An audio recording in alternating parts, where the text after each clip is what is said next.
आज इस वीडियो में हम एक बार फिर से क्लास 11th के फिजिक्स का वेक्टर्स का टॉपिक लेकर आए हैं और आज के इस लेक्चर में मैं आपको वेक्टर्स के क्रॉस प्रोडक्ट या vector product of two vectors के बारे में आपको बताऊंगा।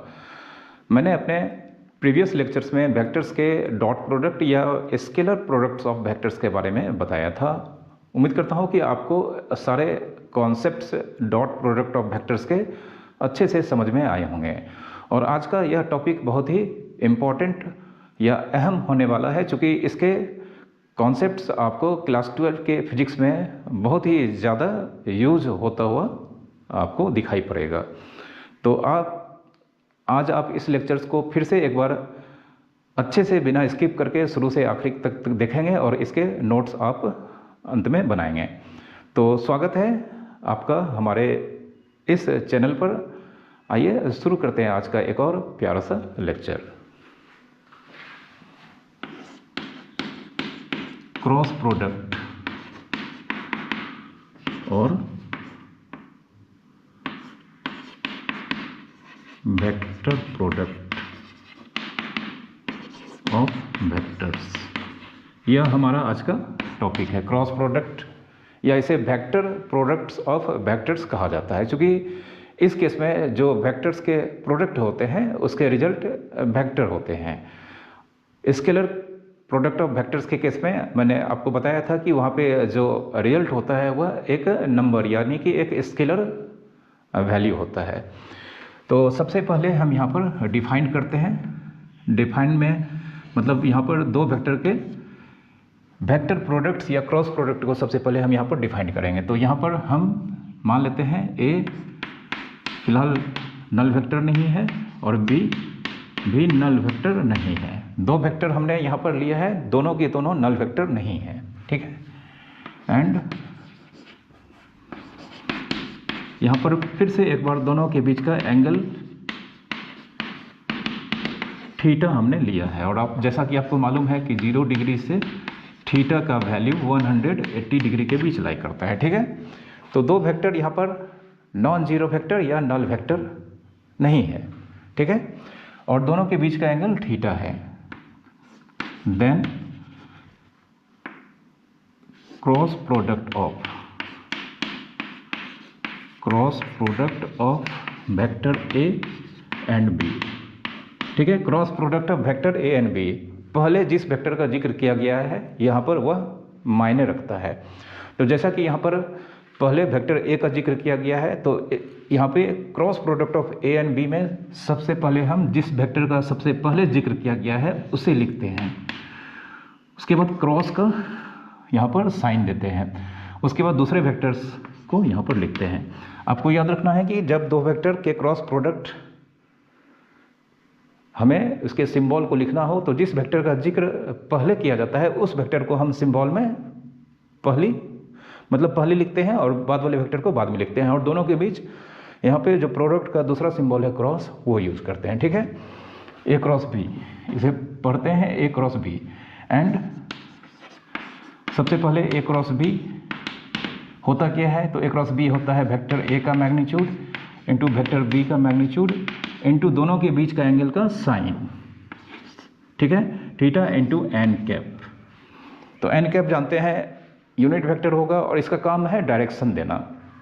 तो कहने का मतलब यहाँ पर vector A cross vector B, vector A का मैग्नीट्यूड इंटू वेक्टर बी का magnitude into sine theta into N cap, मतलब यह डायरेक्शन देगा। यानी कि यह जो रिजल्ट है यह यहाँ से यहाँ तक जो यह 3 नंबर का प्रोडक्ट है यह इसका मैग्नीट्यूड देगा और यह डायरेक्शन देगा। मतलब मैग्नीट्यूड एंड डायरेक्शन दोनों मिलकर यह एक वेक्टर को रिजल्ट के फॉर्म में इसका आंसर देगा, मतलब एक वेक्टर होगा, ठीक है। तो दो वेक्टर का क्रॉस प्रोडक्ट, इन तीनों का प्रोडक्ट इस वेक्टर के क्रॉस प्रोडक्ट के मैग्नीट्यूड को रिप्रेजेंट करेगा, और कैप हमेशा, मैंने आपको प्रीवियस लेक्चर्स में यह बताया है कि यह हमेशा डायरेक्शन देता है।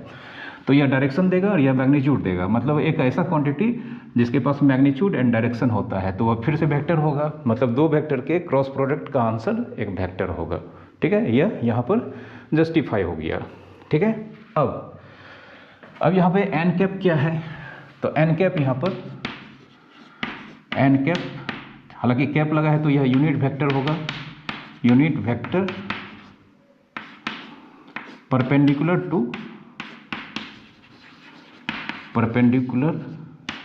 टू बोथ, जिन दो वेक्टर का यहाँ पर क्रॉस प्रोडक्ट निकाला गया है, इन दोनों पे यह परपेंडिकुलर है, both A and B, and follow right hand Cartesian rule. ठीक है, तो यहाँ पर यह जो यूनिट वेक्टर है, यह जिन दो वेक्टर का क्रॉस प्रोडक्ट यहाँ पर निकाला गया है उन दोनों वेक्टर पे परपेंडिकुलर होगा, और साथ ही साथ यह एक रूल जो जिसे राइट हैंड कार्टेशियन रूल कहा जाता है, इसको यह फॉलो करेगा। अब यहाँ पर थोड़ा सा इन सारे फैक्ट्स को समझते हैं कि ए और बी पे परपेंडिकुलर कैसे होगा, और राइट हैंड कार्टेशियन रूल्स का क्या कॉन्सेप्ट है, इसे समझते हैं। क्योंकि यहाँ पे हमें पता है कि यहाँ पे यह एक एंड बी का क्रॉस प्रोडक्ट एक वेक्टर होता है, तो इसका डायरेक्शन किस तरह से फाइंड करते हैं उसको हम यहाँ पर आपको बताने जा रहे हैं। ठीक है, तो चूंकि यहाँ पर vector A and vector B के बीच का एंगल थीटा है, तो यहाँ पर अब हम जानते हैं दो वेक्टर के बीच का एंगल तभी डिफाइंड होता है जब वो कोइनिशियल वेक्टर होते हैं या कोटर्मिनस वेक्टर होते हैं। तो यहाँ पर हम इस तरह से दो वेक्टर ड्रॉ कर लेते हैं, यह वेक्टर ए है और यह वेक्टर बी है, और इन दोनों के बीच का एंगल थीटा। ठीक है, अब ए एंड बी का क्रॉस प्रोडक्ट का डायरेक्शन हमें निकालना है। तो ए एंड बी का क्रॉस प्रोडक्ट में जानते हैं जो पहला यहाँ पर वेक्टर है वह ए है। ठीक है, पहला वेक्टर ए है, तो ए क्रॉस बी में अगर यहाँ पर हमें इसका डायरेक्शन निकालना है तो फर्स्ट वेक्टर को सबसे पहले आपको मालूम कर लेना है कि ए क्रॉस बी में फर्स्ट वेक्टर कौन है। तो ए क्रॉस बी में फर्स्ट वेक्टर यहाँ पर वेक्टर ए है। अब हम यहाँ पर फर्स्ट वेक्टर को रोटेट करेंगे। कितना से रोटेट करेंगे? जो यहाँ पर दोनों वेक्टर के बीच का एंगल है थीटा, मतलब फर्स्ट वेक्टर को हम थीटा एंगल से रोटेट करेंगे, और इसे हम थीटा एंगल से जानते हैं रोटेट करेंगे तो यह वेक्टर यहाँ पर बी तक आ जाएगा। यह वेक्टर अगर इस थीटा एंगल से रोटेट होकर रुक जाता है तो यह थीटा एंगल से रोटेट होकर अगर रुक जाता है तो यह बी के कोइंसाइड हो जाएगा। अब इसका डायरेक्शन निकालने के लिए हम आपको यहाँ पर राइट हैंड कार्टेशियन रूल बताते हैं। तो राइट हैंड कार्टेशियन रूल कुछ नहीं है, जिस वेक्टर को रोटेट करना होता है, जैसे Cartesian product of A and B का डायरेक्शन निकालना है तो हम पहला वेक्टर को पहले मालूम कर लेते हैं कि कौन सा वेक्टर है। तो यहाँ पर वेक्टर ए है। अब ए पर हम इस तरह से अपने हाथ को खोलते हैं, राइट हैंड। आपको याद रखना है हमेशा राइट हैंड लेना है। ठीक है, चाहे आपका लेफ्ट हैंड ही काम क्यों नहीं करता हो, बट आपको हमेशा इस कंडीशन में राइट हैंड का ही यूज़ करना है। तो इस तरह से आपको राइट हैंड को खोल के रखना है, और इस चीज़ को, ठीक है, याद रखना है इस चीज़ को एकदम फर्स्ट वेक्टर के ऊपर परपेंडिकुलर रखेंगे। तो यह हमने फर्स्ट वेक्टर के ऊपर इस चीज़ को रख दिया। ठीक है, अब हम फर्स्ट वेक्टर को घुमाएंगे तो इस हाथ को भी हम फर्स्ट वेक्टर को जिस एंगल तक घुमाएंगे तो अपने हाथ को भी हम इस तरह से घुमाएंगे। तो और लेकिन हमेशा हाथ को इस तरह से रखना है, मतलब इस तरह से रखना है। ठीक है, तो इस तरह से रखना है ताकि यह हमारा जो ये थंब है वो हमेशा इस तरह से होना चाहिए। तो अपने राइट हैंड को हम इस तरह से खोल के फर्स्ट वेक्टर के ऊपर रखेंगे और हम अपने हैंड को घुमाएंगे। तो अपने हैंड को घुमाएंगे एंगल थीटा से। तो इस कंडीशन में जो ये थंब है, ये जो थंब है जो कि दिख रहा होगा कि आपको कि इस तरफ आ रहा है बोर्ड पे, तो ये thumb vector A and vector B के क्रॉस प्रोडक्ट के डायरेक्शन को बताता है। ये thumb vector A and vector B के क्रॉस प्रोडक्ट के डायरेक्शन को बताता है।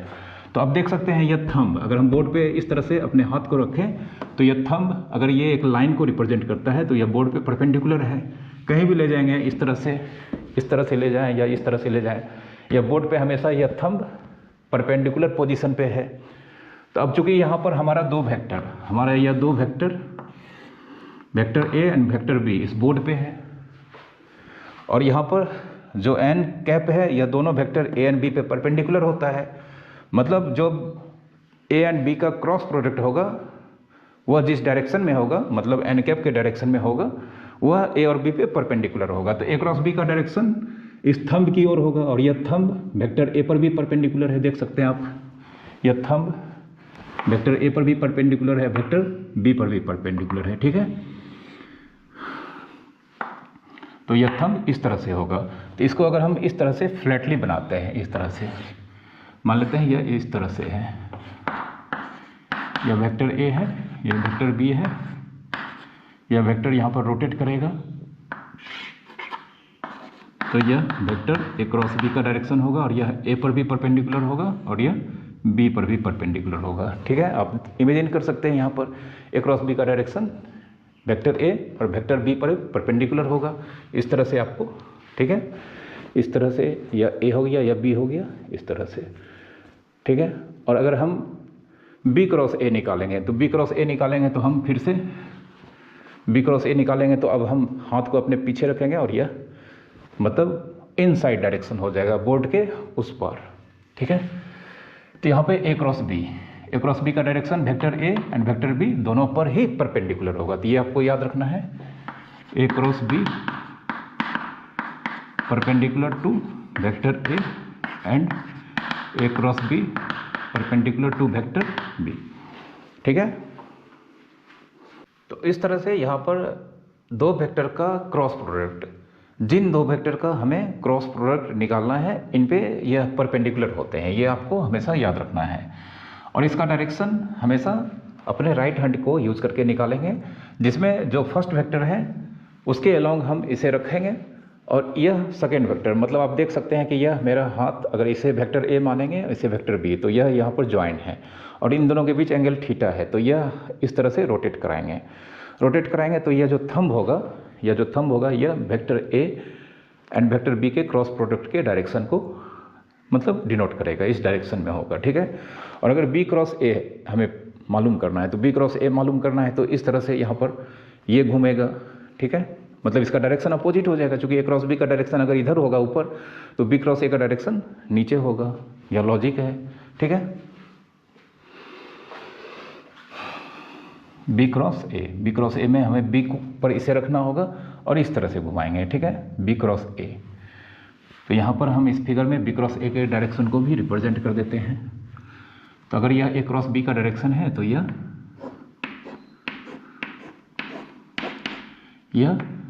बी क्रॉस ए का डायरेक्शन होगा, ठीक है। अब देख सकते हैं इन दोनों के डायरेक्शन एकदम से अपोजिट हैं, ठीक है। तो सबसे पहला जो रिजल्ट यहाँ पर A cross B, vector A का मैग्नीट्यूड इनटू वेक्टर बी का magnitude into sine theta N cap, तो देन यहाँ पर बी क्रॉस ए का मैग्नीट्यूड, वेक्टर बी का मैग्नीट्यूड इनटू वेक्टर ए का मैग्नीट्यूड इनटू दोनों के बीच का एंगल साइन थीटा। लेकिन यहाँ पे अगर यह एन कैप ऊपर है तो नीचे यहाँ पे माइनस एन कैप होगा, मतलब B cross A minus N cap के डायरेक्शन में होगा। तो यहाँ पर हम माइनस एन कैप लिखेंगे।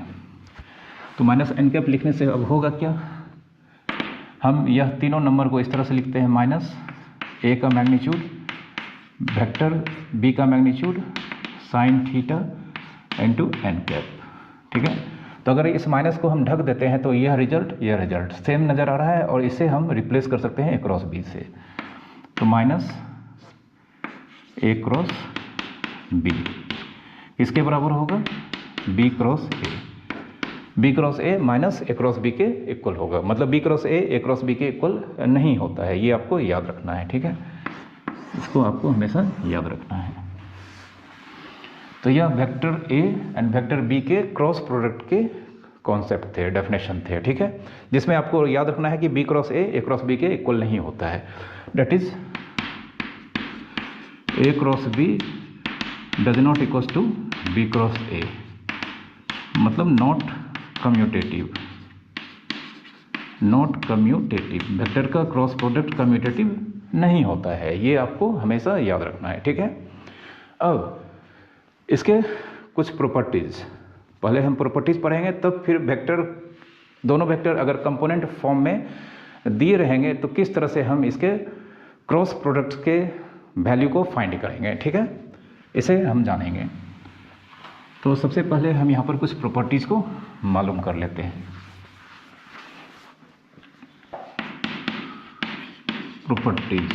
प्रॉपर्टीज तो सबसे पहला properties A cross B, vector A का मैग्नीट्यूड इंटू वेक्टर बी का magnitude into sine theta N cap. तो जानते हैं यह पॉजिटिव होगा, यह पॉजिटिव होगा, और चूंकि थीटा यहाँ पर 0 डिग्री से थीटा 180 डिग्री के बीच होता है, तो देयरफॉर यहाँ पे साइन थीटा 0 से 1 के बीच होगा, मतलब यह नेगेटिव तो होगा नहीं, तो मतलब यह पॉजिटिव और यह भी पॉजिटिव या 0 होगा। तो देयरफॉर कह सकते हैं वेक्टर ए क्रॉस बी का मैग्नीट्यूड, वेक्टर ए का मैग्नीट्यूड इंटू वेक्टर बी का मैग्नीट्यूड इंटू साइन थीटा के बराबर होगा। वेक्टर ए क्रॉस बी का मैग्नीट्यूड वेक्टर ए का मैग्नीट्यूड इंटू वेक्टर बी का मैग्नीट्यूड इंटू साइन थीटा इसके बराबर होगा। ठीक है, ये आपको याद रखना है। दूसरा प्रॉपर्टी जो हमने अभी आपको बता दिया है, बी क्रॉस ए हमेशा माइनस ए क्रॉस बी के इक्वल होता है। ठीक है, अब डेफिनेशन में हमने दो वेक्टर्स को नॉन जीरो वेक्टर एज्यूम किया था, तो अब दोनों वेक्टर्स में से कोई भी वेक्टर या दोनों वेक्टर जीरो वेक्टर हो जाए तो क्या होता है। तो अगर ए वेक्टर नल वेक्टर हो या वेक्टर बी नल वेक्टर हो, ठीक है, तो देन ए क्रॉस बी जो कि वेक्टर ए का मैग्नीट्यूड इंटू वेक्टर बी का magnitude into sine theta N cap. अब अगर वेक्टर ए का वैल्यू नल वेक्टर होगा तो इसका मैग्नीट्यूड 0 हो जाएगा, तो यहाँ से यहाँ तक 0 होगा, और 0 इंटू कोई भी वेक्टर 0 वेक्टर होता है, यह हमने आपको बताया था। तो इस केस में यहाँ पर यह 0 इंटू एक यूनिट वेक्टर मतलब नल वेक्टर होगा। ठीक है, that is A cross B null vector होगा, मतलब दो वेक्टर में से कोई भी एक वेक्टर अगर आपको जीरो वेक्टर के इक्वल्स है तो इसके क्रॉस प्रोडक्ट आपको हमेशा नल वेक्टर लिखना है। ठीक है, ये आप अच्छी तरह से समझ चुके होंगे। अब दो वेक्टर में से कोई भी वेक्टर कॉलिनियर वेक्टर हो, या यानी कि अगर लाइक वेक्टर्स हो या अनलाइक वेक्टर्स हो, तब क्या होंगे।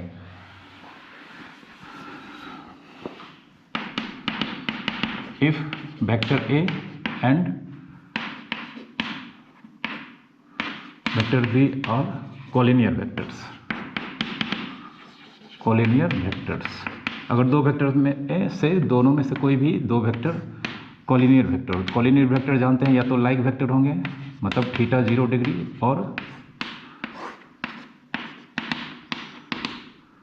Theta 180 degree. तो जब दो वेक्टर कॉलिनियर वेक्टर होंगे, भले ही इसके मैग्नीट्यूड कुछ भी हो, बट या तो वो लाइक वेक्टर होंगे या अनलाइक वेक्टर, या कह सकते हैं पैरेलल वेक्टर या एंटी पैरेलल वेक्टर होंगे। तो यहाँ पर कॉस थीटा या तो 0 डिग्री होगा या 180 डिग्री होगा, तो देयरफॉर कॉस थीटा नहीं थीटा, ठीक है, सॉरी, थीटा या तो 0 डिग्री होगा या 180 डिग्री होगा। अब इस केस में हम जानते हैं साइन थीटा, साइन 0 डिग्री 0 होता है, या साइन 180 डिग्री यह भी 0 होगा। अब फिर से यहाँ पर दो वेक्टर का क्रॉस प्रोडक्ट, यहाँ पे साइन थीटा का वैल्यू दोनों ही केस में 0 है, तो यहाँ से यहाँ तक 0 इंटू यूनिट वेक्टर इंटू 0, मतलब फिर से रिजल्ट 0 वेक्टर होगा। तो therefore A cross B, A का मैग्नीट्यूड बी का magnitude into sine theta N cap. अब चूंकि साइन थीटा यहाँ पर दोनों केस में 0 होगा, तो आंसर हमारा 0 वेक्टर होगा। ठीक है, vector A cross vector B, इस केस में जब दो वेक्टर कॉलिनियर वेक्टर होंगे तो इस केस में दोनों के क्रॉस प्रोडक्ट फिर से नल वेक्टर होंगे, आपको याद रखना है। ठीक है,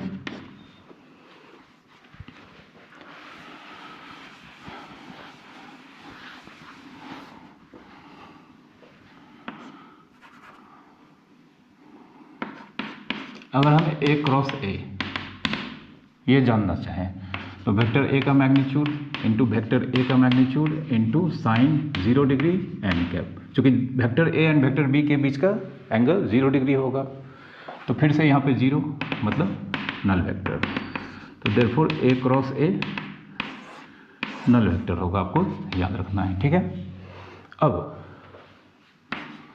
यूनिट वेक्टर जो कि एक्सिस के डायरेक्शन में होते हैं, यह आई कैप हम मान लेते हैं, यह आई कैप है, यह जे कैप है, यह के कैप है, और जानते हैं यह तीनों म्यूचुअली मतलब एक दूसरे पे परपेंडिकुलर होते हैं। आई कैप, जे कैप, के कैप, यह तीनों वेक्टर एक दूसरे पे म्यूचुअली परपेंडिकुलर होते हैं। ठीक है, तो अब हम यहाँ पर आई क्रॉस जे ये निकालने वाले हैं। तो आई क्रॉस जे मतलब आई का मैग्नीट्यूड इंटू जे का मैग्नीट्यूड इंटू आई और जे के बीच का एंगल 90 डिग्री साइन 90 डिग्री, और आई और जे के बीच का एंगल 90 डिग्री है। तो अगर हम यहाँ पर आई को जे के तरफ रोटेट कराते हैं तो इस केस में यूनिट वेक्टर का डायरेक्शन के मतलब आई क्रॉस जे के लिए यहाँ पर जो यहाँ per unit vector N cap है उसका रोल यहाँ पर के कैप यहाँ पर प्ले कर रहा है। आई क्रॉस जे आई का मैग्नीट्यूड वेक्टर आई का मैग्नीट्यूड इंटू वेक्टर जे का मैग्नीट्यूड इंटू दोनों के बीच का एंगल 90 डिग्री, और इस केस में आई जे के तरफ रोटेट करेगा और इसका डायरेक्शन के कैप की ओर होगा, मतलब यहाँ पर के कैप लिखेंगे। यह 1 होगा, यह 1 साइन 90 डिग्री 1 इंटू के कैप मतलब के कैप। तो आई क्रॉस जे, तो इससे हमारा कंक्लूजन निकला कि आई क्रॉस जे क्या होगा के, ठीक है। उसी तरह से जे क्रॉस के आई होगा और के क्रॉस आई जे होगा, इसे हम लिख देते हैं। इसी तरह से आप फाइंड कर सकते हैं। तो इसको हम सिर्फ कंक्लूड कर देते हैं यहाँ पर। देयरफॉर आई क्रॉस जे के कैप जे क्रॉस के आई कैप एंड आई क्रॉस जे यह आपका हो जाएगा आई क्रॉस जे तो आ गया है के क्रॉस आई, सॉरी के क्रॉस आई, यह हो जाएगा के क्रॉस आई जे कैप, ठीक है। इसे हम एक साइकिल के थ्रू आपको दिखाते हैं। यह आई है, यह जे है, यह के है, के कैप मतलब आई क्रॉस जे। यह आप साइक्लिक देख लें यहाँ पर, यह इस तरह से इसका साइकिल है आई जे के का। इस साइकिल को हम कह सकते हैं एंटी क्लॉक साइकिल है, एंटी क्लॉकवाइज डायरेक्शन में है। तो आई क्रॉस जे के हो जाएगा, फिर जे क्रॉस के आई होगा और के क्रॉस आई जे होगा, ठीक है, ठीक है। अब अगर जे क्रॉस आई हो तो जे क्रॉस आई बराबर माइनस आई क्रॉस जे। अभी हमने आपको बताया है कि B cross A minus A cross B के इक्वल्स होता है। तो J cross I minus I cross J के इक्वल्स होगा, और माइनस आई क्रॉस जे हमने यहाँ पर के निकाला है तो यह माइनस के होगा। तो therefore J cross I minus के कैप होगा। उसी तरह से के क्रॉस जे यह माइनस आई कैप होगा, एंड आई क्रॉस के यह माइनस जे कैप होगा, ठीक है। इन रिजल्ट को आपको याद रखना है। और चूंकि ए क्रॉस ए नल वेक्टर होता है तो यहाँ पर हम कह सकते हैं आई क्रॉस आई नल वेक्टर होगा, जे क्रॉस जे यह भी नल वेक्टर होगा, एंड के क्रॉस के यह भी नल वेक्टर होगा, ठीक है। तो इस तरह से यहाँ पर जो यूनिट वेक्टर्स जो कि एक्सिस के डायरेक्शन में होते हैं, इनके प्रोडक्ट्स के आपको रिजल्ट्स हमेशा याद रखना है, ठीक है।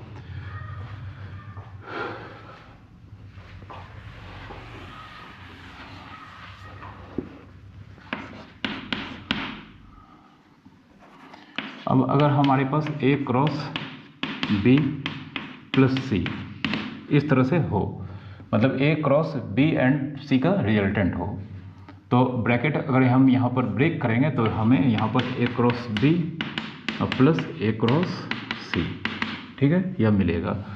और अगर हम इसी में A cross B minus C vector B minus vector C हो, ब्रैकेट ब्रेक करेंगे तो यह A cross B minus A cross C के इक्वल्स होगा, ठीक है। इसे एसोसिएटिव प्रॉपर्टी कहा जाता है, एसोसिएटिव नहीं डिस्ट्रीब्यूटिव प्रॉपर्टी कहा जाता है, ठीक है।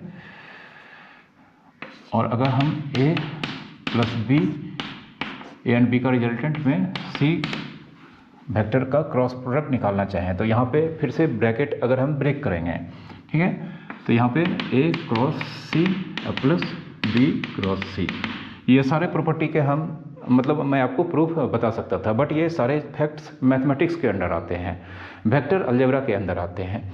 तो इसे फिजिक्स में इसके प्रूफ्स को पढ़ना या इसके डेरिवेशन को पढ़ना थोड़ा ज़्यादा लेंदी हो जाएगा, तो इसकी ज़रूरत यहाँ पर नहीं है। इसलिए हमने इसके प्रॉपर्टीज़ को आपको डायरेक्ट यहाँ पर लिख दिया है, आपको याद रखना है। ठीक है। बाकी वेक्टर्स अलजेब्रा जो मैथ्स के अंदर जो भी बच्चे मैथमेटिक्स जिन्होंने 12 में ले रखा होगा, वहाँ पर इस तरह के प्रॉपर्टीज़ को डिराइव करके बताया जाता है। ठीक है।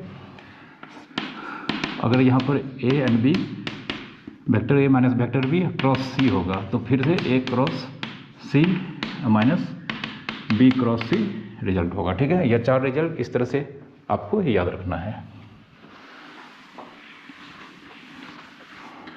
उसी तरह से अगर हमारे पास कुछ रिजल्ट इस तरह से है, m times vector a cross n times vector b, यहाँ पर m और n नंबर है, तो यहाँ पे दोनों नंबर सबसे पहले अलग होकर खुद से मल्टीप्लाइड हो जाएंगे, मतलब m इंटू n होगा, इसका m और इसका n बाहर हो गया और आपस में मल्टीप्लाई होकर यहाँ पर देखना है कि m टाइम्स a में वेक्टर a फर्स्ट प्लेस पे आता है, तो यहाँ पर फर्स्ट वेक्टर a होगा, सेकेंड वेक्टर b। ठीक है। b चूँकि बाद में आता है, तो बाद में हम यहाँ पर वेक्टर b को लिखेंगे और वेक्टर a को हमने पहले लिखा है और नंबर इन दोनों का आगे आ चुका है। ठीक है। इस प्रॉपर्टी को भी आपको याद रखना है। ठीक है। अब यहाँ पर अगर दो वेक्टर के क्रॉस प्रोडक्ट निकालने हो, जब दोनों का कंपोनेंट्स फॉर्म में वैल्यू दिया रहेगा, तब हम इसे कैसे ऑब्टेंड करेंगे, इसके बारे में आपको बताने जा रहा हूँ।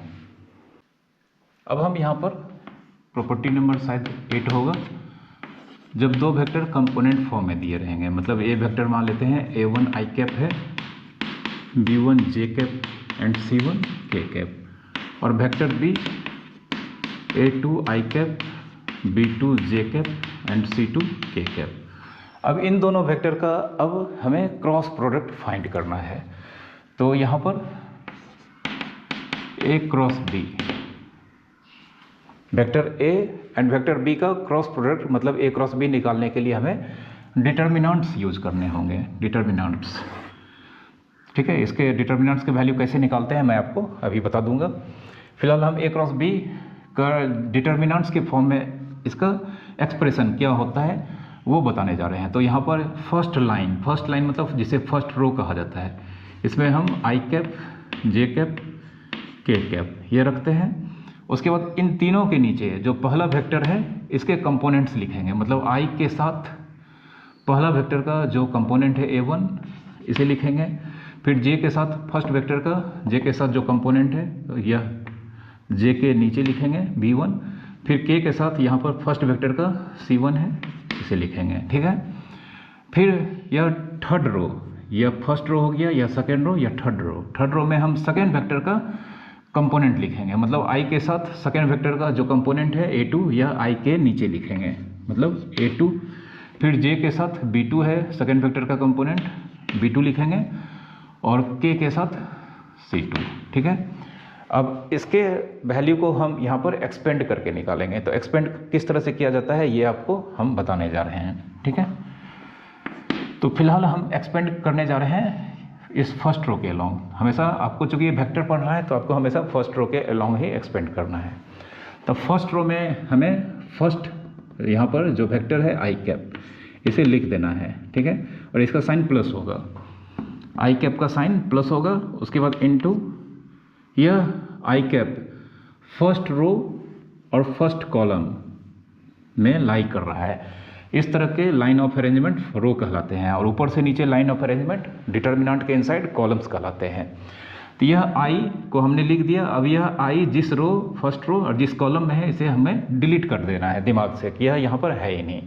तो अगर हम इसे डिलीट कर देते हैं थोड़ी देर के लिए इस तरह से, तो हमारे पास अब यह 4 एलिमेंट हैं। ठीक है।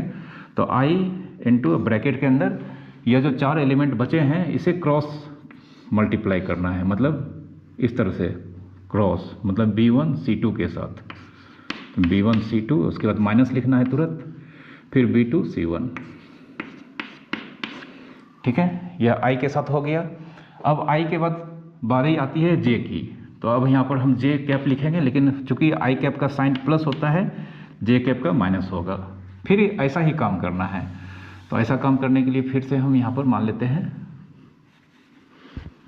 इसे यहाँ पर या आई कैप, जे कैप, के कैप, ठीक है। तो अब जे कैप फर्स्ट रो में है और सेकेंड कॉलम में है, तो ये आपको हटा देना है, ये भी आपको हटा देना है। तो ये दोनों और ये दोनों बचे हैं, तो ये दोनों बचे हैं, ये अपने पोजीशन पे है। फिर से क्रॉस प्रोडक्ट, अब ये तो गायब हो चुका है क्योंकि जे के नीचे ये है, तो ये पूरा लाइन गायब हो चुका है, ये लाइन गायब हो चुका है। तो A1 A2 और C1 C2 इस तरह से बचा है। तो अब यहाँ पे जे cap N2 cross product A1 C2 के साथ, A1 C2 minus A2 C1, ठीक है।